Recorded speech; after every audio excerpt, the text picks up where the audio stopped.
Bem-vindos, viajantes do tempo e amantes da história. Imagine um guerreiro babilônico, com um coração pulsando como um tambor distante, preparando-se para marchar rumo ao campo de batalha. Não é só a lâmina que ele afia.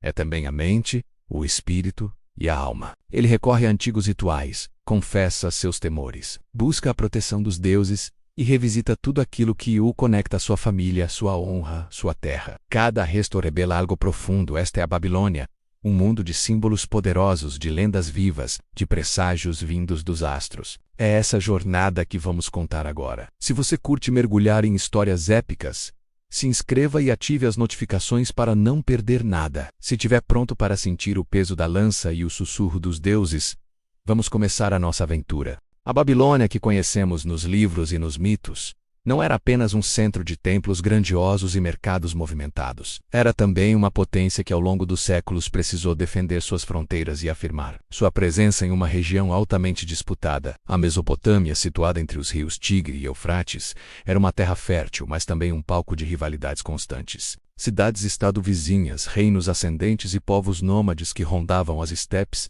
criavam um ambiente em que a vigilância era permanente. Era nesse cenário que o exército babilônico tomava forma, sustentado por tradições antigas e pela necessidade de proteger um território tão rico quanto vulnerável. Ao contrário do que muitos imaginam, a Babilônia não vivia em guerra contínua, mas enfrentava períodos de grande tensão intercalados com fases de estabilidade. A estrutura militar surgia justamente da necessidade de responder rapidamente a qualquer ameaça, seja a expansão de um rival, seja a defesa de rotas comerciais essenciais. Assim, um guerreiro babilônico era mais do que um combatente treinado. Era um símbolo do compromisso da cidade com a sobrevivência e com a ordem. Ele representava uma engrenagem vital em um sistema que dependia de disciplina, vigilância e lealdade. O exército era composto por diferentes grupos, cada qual com funções específicas. Havia soldados profissionais, homens que dedicavam grande parte da vida à arte da guerra. Havia também camponeses convocados em momentos de necessidade, guerreiros auxiliares de regiões aliadas e até arqueiros especializados provenientes de áreas rurais. Essa diversidade fazia do exército uma força flexível,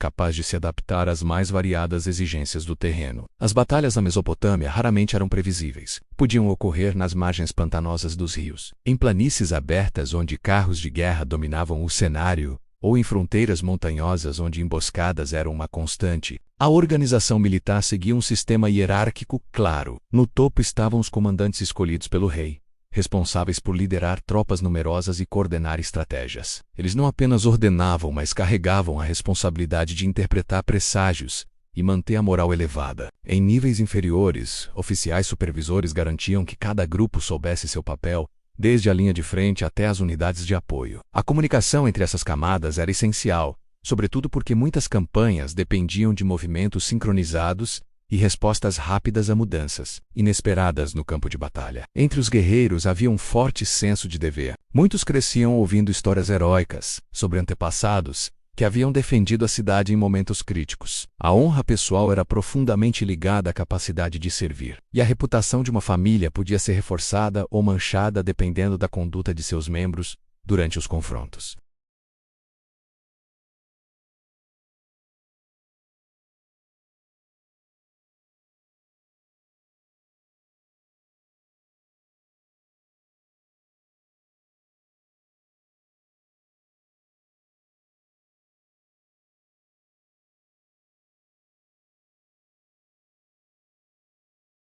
Essas tarefas reforçavam o papel estratégico da Babilônia como centro de comércio e cultura. A prosperidade dependia do fluxo contínuo de mercadorias e da segurança das rotas, o que tornava o exército essencial não apenas durante crises, mas também na manutenção da ordem diária. O ambiente geográfico contribuía de maneira decisiva para moldar a mentalidade militar. Os rios que fertilizavam as terras eram também vias de invasão. As planícies facilitavam o deslocamento de grandes exércitos, mas deixavam pouca margem para a defesa natural. A própria grandeza da cidade, com seus templos e muralhas, tornava-se um convite para quem buscava prestígio ou riquezas.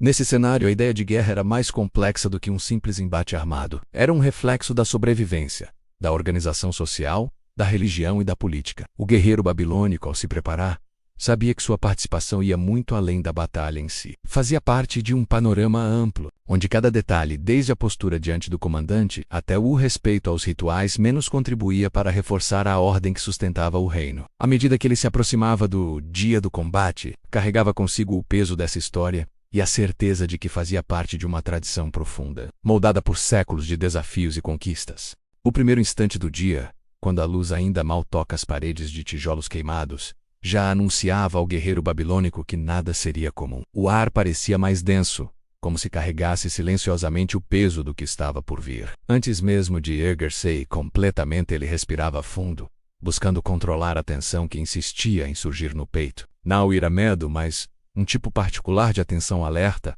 uma consciência ampliada de que cada gesto daquela manhã poderia ecoar durante todo o combate. O despertar antes da batalha exigia do guerreiro não apenas disposição física, mas uma reorganização interna, quase ritualística, para alinhar corpo, espírito e propósito. A preparação mental começava muito antes de tocar qualquer arma. Ele revivia em silêncio os ensinamentos recebidos desde jovem: a pastura ideal, a forma correta de empunhar a lança, as estratégias para manter a mente lúcida em meio ao caos. Lembrava também das histórias que ouviu dos mais velhos, narrativas de bravura, mas também de prudência, como lembretes de que a coragem era inseparável da sabedoria. Esse momento íntimo tinha algo de meditativo, pois era ali, antes que o sol surgisse, que ele organizava seus pensamentos e revisava internamente suas intenções. Em vez de se entregar ao nervosismo, buscava transformar a inquietação em foco. Mas nenhum guerreiro babilônico começava esse dia sem pensar nos presságios. Na sua cultura, o mundo era permeado por sinais, e ignorá-los seria um ato de arrogância. Os mitos contavam que os deuses falavam por meio de pequenos acontecimentos, e cabia aos humanos interpretá-los. O som de um animal ao longe, o movimento inesperado do vento, a forma das nuvens, tudo parecia conter mensagens ocultas. Por isso, ao despertar, ele observava seu entorno com atenção redobrada. Seiham Vasukaya. Se um pássaro cruzava o campo de visão na direção errada, se um ruído ecoava fora do habitual, aquilo podia influenciar profundamente seu estado mental. Antes de se juntar aos demais guerreiros, ele procurava os sacerdotes, figuras fundamentais na transformação da ansiedade em clareza. Os sacerdotes não eram apenas consultores religiosos, eram intérpretes do cosmos, homens treinados desde cedo na leitura de símbolos, inscrições e fenômenos celestes. Na Babilônia, era comum recorrer a eles para verificar se os astros estavam alinhados de maneira favorável. O guerreiro aguardava com reverência enquanto os sacerdotes analisavam tábuas astronômicas e observavam o céu em busca de padrões. A posição da lua, a intensidade das estrelas e até a coloração do horizonte podiam indicar se os deuses apoiavam ou alertavam contra a batalha daquele dia. Essa leitura dos céus não era mero ritual, era entendida como uma forma de comunicação direta entre o divino e os homens. Para o guerreiro, ter a confirmação de que o destino caminhava a seu favor era um conforto poderoso. Ele sentia que não lutaria sozinho, mas amparado por forças maiores. Forças capazes de influenciar não apenas seu caminho, mas o desfecho da própria batalha. Quando o sacerdote oferecia uma palavra positiva, um pequeno gesto de bênção ou instruções simbólicas sobre como proceder, isso bastava para acalmar a mente e fortalecer o espírito. Mais do que isso, dava um propósito sagrado ao ato de lutar. Ainda assim, havia momentos de dúvida. O guerreiro sabia que a fé não anulava o perigo e que a morte podia tocar qualquer um, independentemente dos augúrios. Por isso, a preparação psicológica envolvia reconhecer fragilidades sem permitir que elas dominassem seu pensamento. Ele se lembrava de familiares, amigos, pessoas que dependiam de sua sobrevivência. Pensar em quem ficaria para trás provocava um aperto, mas também servia como motivação. Era como se, naquele instante liminar entre a escuridão da madrugada e o primeiro brilho do dia, ele reafirmasse para si mesmo por que lutava. Esse processo mental era também compartilhado entre os companheiros. Em silêncio ou com poucas palavras, trocavam olhares de cumplicidade. Cada um carregava seus próprios presságios, seus receios, suas esperanças. Mas havia uma união silenciosa, uma percepção de que todos navegavam o mesmo rio invisível da incerteza. O guerreiro se fortalecia ao perceber que não estava isolado em suas emoções. A tensão que sentia era a mesma que atravessava todo o grupo. Essa conexão profunda criava uma energia coletiva que, por vezes, parecia mais poderosa do que o aço das espadas. A crença no destino ocupava lugar central nesse ritual matinal. Para o guerreiro babilônico, o futuro não era um campo totalmente aberto. Havia caminhos traçados pelos deuses, e sua missão era caminhar dentro deles com dignidade. Isso não significava resignação, mas uma compreensão equilibrada entre esforço humano e vontade divina. Ele acreditava que seu papel era agir com coragem e honra, enquanto os deuses conduziriam o que estivesse além de suas mãos. Essa filosofia reduzia o peso psicológico do combate, distribuindo a responsabilidade entre o homem e o cosmos. Conforme o céu ganhava cor, a sensação de transição ficava mais evidente. A madrugada simbolizava introspecção, mas a alvorada trazia movimento, ação e irreversibilidade. A preparação mental e espiritual precisava estar concluída, pois logo seria a hora de vestir a armadura, reunir-se com os outros combatentes e enfrentar as próximas etapas. O guerreiro sabia que aquele instante de reflexão não voltaria até muito depois. Talvez apenas ao final da batalha, menos se o destino assim permitisse. Essa manhã, carregada de rituais silenciosos, meditações e observações atentas, desenhava a alma do guerreiro babilônico. Antes de erguer escudos ou tocar lanças, ele precisava alinhar sua própria essência, equilibrando temor e coragem, dúvida e determinação. Naquele breve intervalo entre o repouso e o confronto, ele construía sua fortaleza invisível, uma muralha interna feita de fé, disciplina e reverência ao destino que em breve se desenrolaria diante dele no tumulto da guerra. Depois de alinhar o espírito e acalmar a mente, o guerreiro babilônico direcionava sua atenção ao corpo, que seria seu principal instrumento de sobrevivência no campo de batalha. A preparação física não começava naquele dia, é claro, era resultado de anos de prática com armas, treinos exaustivos, sob o sol da Mesopotâmia, e rotinas de fortalecimento que o acompanhavam desde a juventude. Ainda assim, na manhã da batalha, ele precisava revisar essa relação com o próprio corpo, certificando-se de que cada músculo estava desperto e pronto para responder sem hesitação. Alongava os braços, movimentava os ombros, testava a firmeza das pernas e buscava sentir-se inteiro, como se aquela breve série de gestos fosse capaz de garantir estabilidade no caos que se aproximava. A alimentação matinal também tinha um papel crucial. Não havia banquetes, mas sim refeições pensadas para sustentar o esforço prolongado. Pão, tâmara, cereais e um pouco de carne seca eram comuns, alimentos simples porém energéticos. Alguns bebiam água misturada com ervas para fortalecer a resistência ou aliviar a tensão. A refeição não servia apenas para nutrir o corpo, era também uma confirmação prática de que precisaria de vigor, e o ato de comer em silêncio, ao lado de outros guerreiros, reforçava o senso de coletividade. O cheiro do pão fresco misturado ao aroma do óleo usado para engraxar equipamentos criava um ambiente único, onde cotidiano e guerra se tocavam. Assim que terminava de se alimentar, chegava o momento da inspeção cuidadosa das armas. Esse era um dos rituais mais sérios da preparação, pois sua vida dependeria da confiabilidade de cada peça. Ele começava pela lâmina, verificava se o fio estava afiado, se não havia rachaduras e se o cabo permanecia firme. Em armas maiores, como lanças e machados, testava o equilíbrio. Certificava-se de que a madeira não apresentava fendas e avaliava o peso com alguns movimentos leves. A lógica era simples.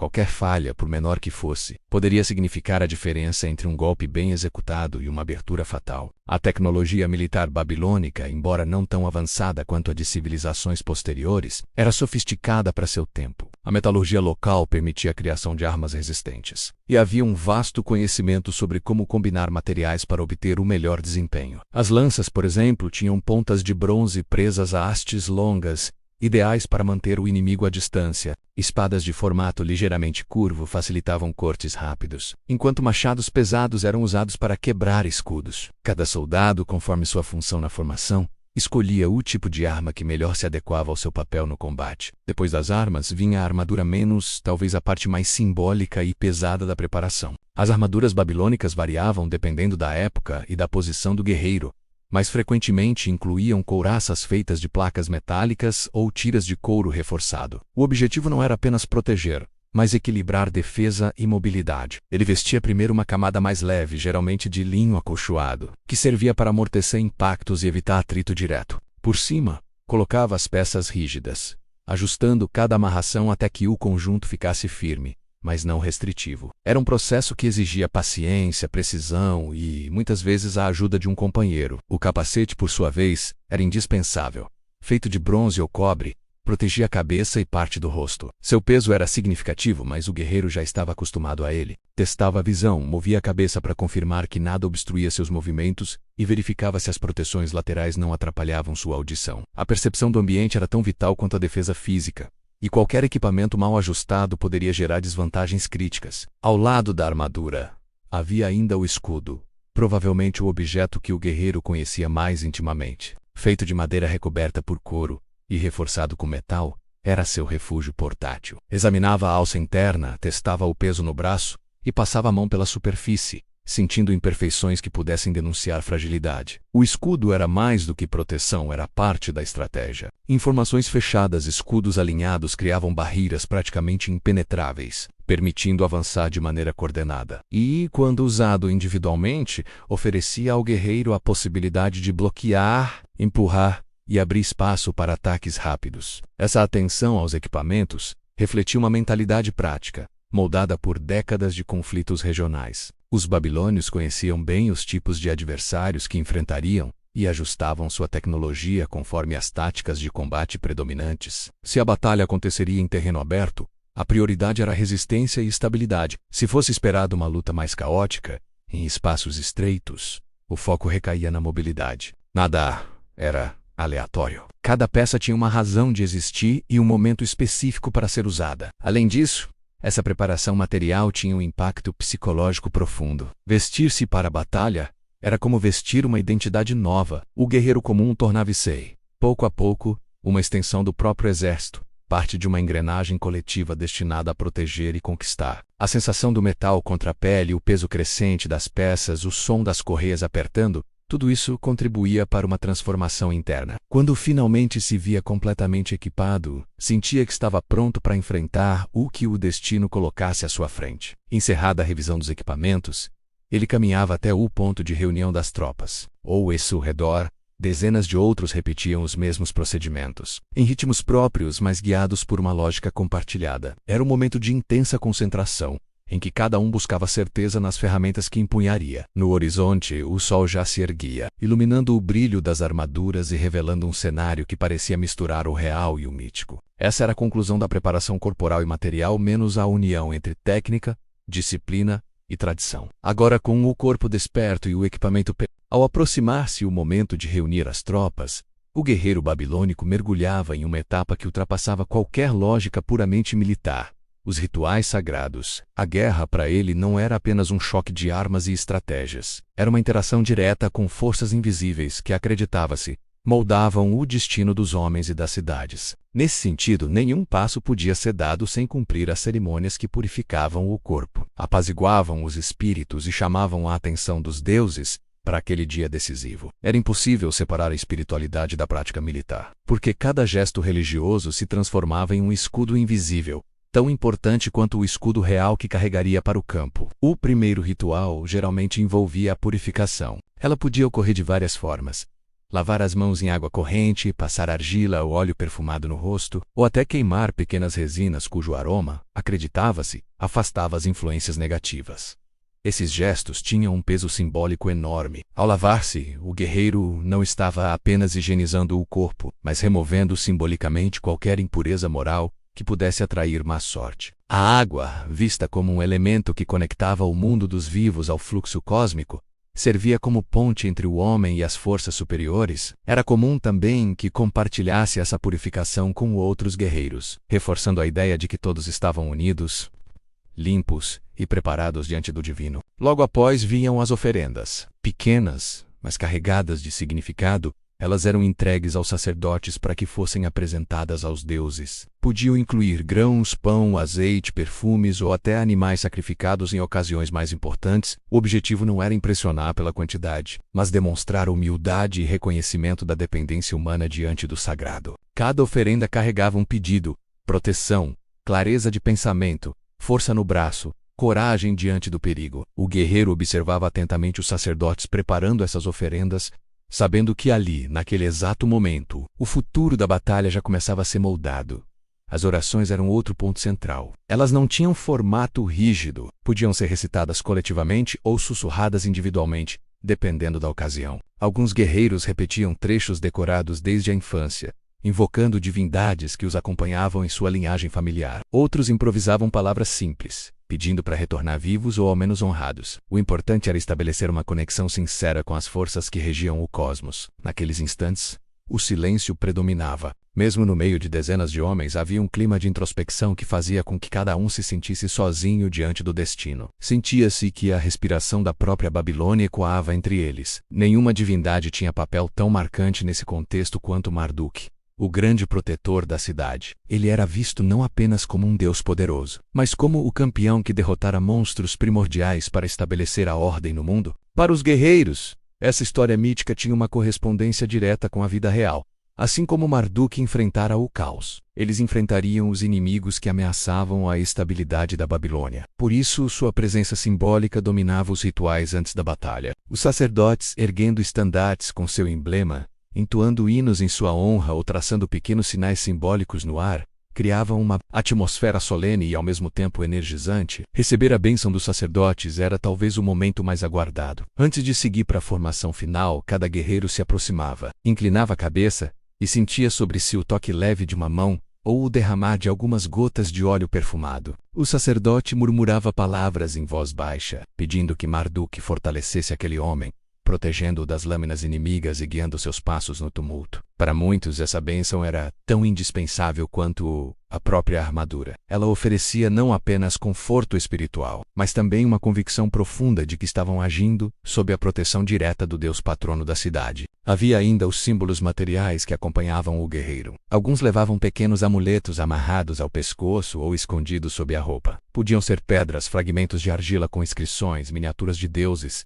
ou simples talismãs herdados de familiares. Esses objetos funcionavam como lembretes constantes da ligação entre o homem e o divino. Apesar do peso das armas e do desconforto da armadura, aquele pequeno amuleto próximo ao peito era um ponto de ancoragem emocional. O guerreiro tocava-o discretamente antes de partir, como se transferisse para ele parte de sua ansiedade e, em troca, recebesse coragem renovada. O espaço do ritual também influenciava o clima da preparação. Em muitos casos, as cerimônias aconteciam nos pátios dos templos, cercados por colunas imponentes, fontes sagradas e inscrições que narravam antigamente as vitórias concedidas pelos deuses. Era impossível estar ali sem sentir a continuidade de gerações que haviam passado pelos mesmos ritos. O guerreiro percebia-se como herdeiro dessa tradição, caminhando pelos passos simbólicos de homens que haviam defendido a Babilônia antes dele. Essa sensação de pertencimento ampliava o significado da batalha, transformando o ato de lutar em participação ativa na preservação de uma ordem divina. Todos esses rituais convergiam para um mesmo ponto: reforçar que o combate não era um evento puramente terrenal. Havia forças maiores em jogo, e o guerreiro era apenas um instrumento honrado, forte, disciplinado de uma vontade que transcendia o mundo visível. Essa dimensão sagrada dava profundidade à experiência e conferia ao guerreiro uma coragem que ultrapassava o mero instinto de sobrevivência. Ele não lutava apenas por si, nem somente por sua família ou por sua cidade. Lutava como parte de um grande tecido cósmico, onde cada gesto tinha eco, cada vitória tinha sentido, e cada sacrifício encontrava lugar no equilíbrio universal. Terminados os rituais, o cheiro do incenso ainda pairava no ar, misturado ao calor crescente do dia. O guerreiro caminhava de volta às tropas, sentindo-se mais leve, mas ao mesmo tempo mais firme. A sensação não era de ausência de medo, e sim de clareza. A purificação, as oferendas, as orações e a bênção final moldavam sua alma para o desafio. Agora, cada passo que desse em direção ao campo de batalha carregaria a marca daqueles ritos, e, com eles, a convicção profunda de que sua luta estava entrelaçada à vontade dos deuses. A essa altura da manhã, quando os rituais já haviam sido concluídos e o peso da armadura estava firmemente ajustado ao corpo, o guerreiro babilônico caminhava para junto de seus companheiros. Era ali, na convivência silenciosa entre homens que compartilhavam o mesmo destino, que se revelava uma das partes mais humanas e profundas da preparação para a batalha. A despedida não era um gesto formal, era um conjunto de pequenos momentos que aconteciam de maneira quase espontânea, carregados de emoção contida. Alguns olhavam ao redor em busca de familiares que haviam vindo acompanhar os últimos instantes antes da partida. Outros apenas abaixavam a cabeça, respirando fundo, como se tentassem segurar dentro de si aquilo que não havia palavras para expressar. As conversas eram baixas. No meio do burburinho de homens equipando-se, havia uma música própria, menos o som do metal, o farfalhar das roupas passos firmes sobre a terra. Entre esses ruídos surgiam diálogos sutis, quase íntimos. Um guerreiro lembrava ao amigo que cuidasse de sua postura no primeiro avanço. Outro contava que aquela manhã tinha o aroma exato de quando lutara ao lado do pai anos antes. Havia quem falasse de filhos pequenos, de esposas que aguardavam em casa, de idosos cuja sobrevivência dependia da vitória ou do retorno desses homens. Cada lembrança era um fio puxado do tecido da vida, trazendo à superfície as razões invisíveis que impulsionavam cada um. A tensão pairava sobre todos, mas era uma tensão silenciosa, respeitosa. Não havia espaço para histeria ou descontrole. A disciplina militar moldara neles a capacidade de lidar com o medo de forma coletiva. Medo não era vergonha, desde que enfrentado com firmeza. Por isso, quando um guerreiro percebia que um companheiro respirava mais rápido do que o normal, ou movia as mãos com inquietação, não precisava dizer muito. Bastava um toque no ombro, um olhar direto ou até um comentário bem-humorado, capaz de aliviar por segundos o peso que caía sobre os ombros de todos. Era assim que se construía a confiança mútua, menos em pequenos gestos que, naquele contexto, valiam mais do que discursos grandiosos. Esse camaradismo era essencial. Um guerreiro podia ser habilidoso, rápido ou forte, mas sem a união do grupo difícil seria sobreviver. Eles sabiam disso. Sabiam que, quando a batalha começasse, dependeriam uns dos outros não só para vencer, mas para manter-se vivos. Por isso, mesmo aqueles que não tinham grande amizade fora das fileiras, desenvolviam entre si uma espécie de pacto silencioso. No campo de batalha, cada um protegia o homem ao lado. O vínculo nascia ali, na sombra das próprias incertezas, e se solidificava através de cada conversa breve e de cada promessa trocada na beira do amanhecer. Antes de se alinharem nas fileiras, era comum que surgissem trocas rápidas de conselhos. Um veterano chamava um jovem e lhe dizia para não confiar demais no primeiro impulso. Outro instruía a manter os olhos atentos aos sinais dos comandantes. Alguns lembravam técnicas aprendidas em batalhas passadas, maneiras de respirar sob o capacete, formas de ajustar a pegada da arma para não cansar o braço tão cedo. Esses conselhos, por mais curtos que fossem, carregavam a experiência acumulada de gerações, ali no limiar entre o cotidiano e o extraordinário. Cada palavra tinha um peso diferente, como se o tempo escutasse com atenção. A despedida dos familiares, quando permitida, era talvez a parte mais emocional de toda a manhã. Crianças seguravam a túnica dos pais com força, temendo soltá-los. Mulheres tentavam manter semblantes firmes, mas o tremor nos lábios denunciava o receio. Alguns guerreiros beijavam pequenos amuletos entregues pelas mães, avós ou esposas, guardando-os junto ao peito como última memória antes da batalha. Outros apenas passavam a mão no rosto de um ente querido sem dizer nada, porque sabiam que qualquer palavra poderia quebrar o frágil controle que tentavam manter. E havia aqueles que preferiam olhar de longe, evitando despedidas explícitas para não carregar uma imagem dolorosa demais para o combate. Quando os chamados dos comandantes ecoavam, anunciando a formação das fileiras, a atmosfera mudava, a conversa diminuía, as respirações se alinhavam, e cada guerreiro assumia sua posição. Era um instante de transformação visível. Romans comuns, que até alguns minutos antes falavam de suas famílias ou lembravam velhos episódios, agora erguiam seus escudos e ajustavam o peso das armas com uma determinação renovada. A formação das fileiras não era apenas organização militar, era um ritual próprio, que sinalizava o fim da individualidade e o início da identidade coletiva. O som dos escudos se tocando criava uma espécie de batida ritmada, quase como um coração gigante pulsando em uníssono. O guerreiro sentia o ombro do companheiro ao lado, a proximidade física que, em breve, poderia significar a diferença entre sobreviver ou cair. Essa sensação produzia uma coragem compartilhada que não surgia de bravatas, mas da consciência de que ninguém enfrentaria o perigo sozinho. A incerteza ainda estava ali, mas diluída na força do grupo, que agora avançaria como uma entidade única. E naquele breve momento antes do movimento final, os pensamentos voltavam silenciosamente à vida que ficava para trás. O guerreiro imaginava o rosto dos que amava, lembrava palavras que ouviu ainda criança, fazia promessas para si mesmo de que voltaria. Não eram promessas ditas em voz alta, menos eram votos internos, quase sussurrados ao próprio coração. Era ali que a vida humana pulsava com mais intensidade, no contraste entre o medo e a coragem, entre o apego e o dever, entre a vontade de viver e a consciência do risco. Assim, alinhado entre seus companheiros com o coração acelerado mais firme, o guerreiro babilônico aguardava o próximo comando. A fileira estava formada.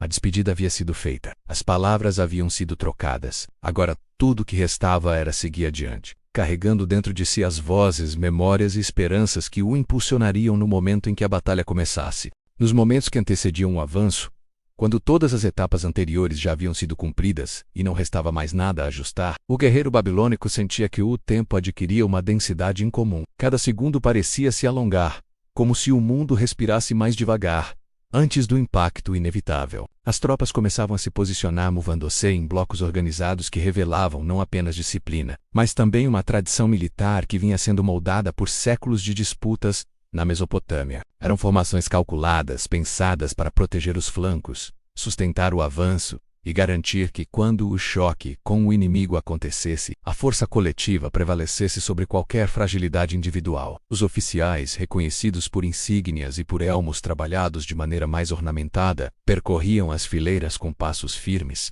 Não gritavam ordens desnecessárias. Falavam com clareza, repetindo instruções essenciais e certificando-se de que cada soldado compreendia sua função naquele grande organismo que estava prestes a se mover. Para o guerreiro ver de perto esses comandantes trazia uma sensação paradoxal de segurança e urgência. Eles representavam a estrutura que o sustentava, mas também o lembrete de que o momento definitivo se aproximava sem possibilidade de retorno. Alguns oficiais trocavam olhares mais demorados com veteranos, como se parte da estratégia fosse transmitida de maneira silenciosa, baseada em experiências que dispensavam explicações. Nesse ambiente denso, o som dos tambores se tornava o centro de tudo. Eles marcavam o ritmo do coração da tropa. Começavam com batidas espaçadas, que ecoavam pelo ar como se viessem do próprio chão. Depois tornavam-se mais firmes, criando uma cadência que fazia vibrar a armadura, o escudo, o cabo da arma e até o ar ao redor. Para o guerreiro, era impossível ignorá-los. Aquilo não era simples música militar. Era uma linguagem. Cada sequência de batidas tinha significado.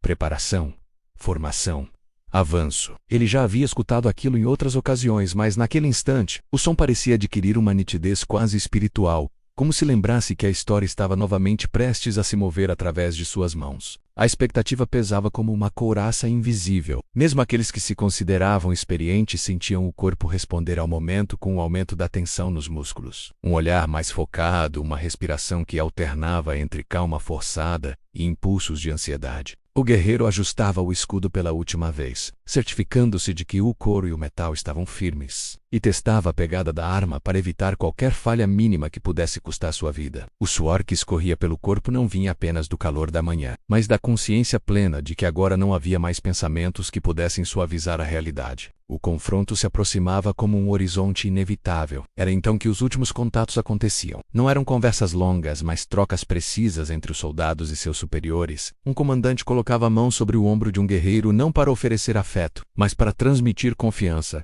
como se dissesse: "Você sabe o que fazer." Um veterano revisava rapidamente a posição de um companheiro mais jovem na fileira. Outro alertava sobre pontos específicos do terreno que poderiam favorecer ou prejudicar o avanço. Tudo era extremamente rápido, e ainda assim carregado de significado. Naquele instante, a hierarquia militar parecia dar lugar a uma solidariedade prática, onde todos estavam unidos por uma única finalidade. À medida que os tambores aceleravam, os sons ao redor começavam a desaparecer, conversas cessavam, movimentos se tornavam mais contidos. Os guerreiros inclinavam levemente a cabeça para frente, como se o corpo inteiro estivesse respondendo ao chamado. Essa postura coletiva criava a impressão de uma enorme criatura de dezenas de membros preparando-se para assaltar. O guerreiro sentia o chão sob seus pés, sentia o peso da armadura pressionando os ombros, sentia a textura da arma que segurava. E cada um desses elementos se fundia com a imagem interna que carregava menos a dos deuses assistindo, a da família esperando, a de seus ancestrais o observando das sombras do passado. Havia também o simbolismo profundo desses instantes. Não era apenas uma marcha estratégica, era um ritual final, uma passagem. Tudo o que ele havia imaginado desde o amanhecer,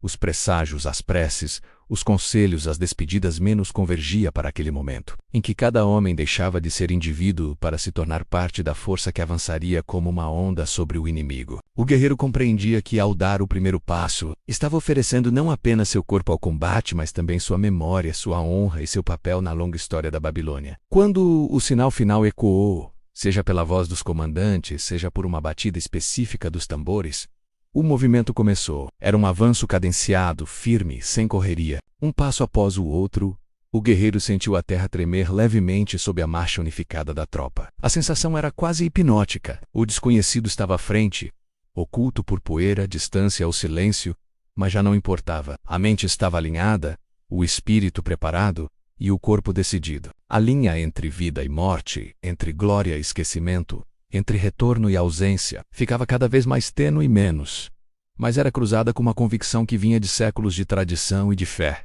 Assim, nos instantes finais antes do combate, o guerreiro babilônico avançava não apenas como um homem armado, mas como o resultado de tudo o que sua civilização representava. Cada passo era carregado de história, de simbolismo e de emoção. E mesmo sem saber o que encontraria no campo à frente, ele seguia com a certeza de que fazia parte de algo maior do que si mesmo. E era essa certeza que lhe dava a força necessária para enfrentar o desconhecido.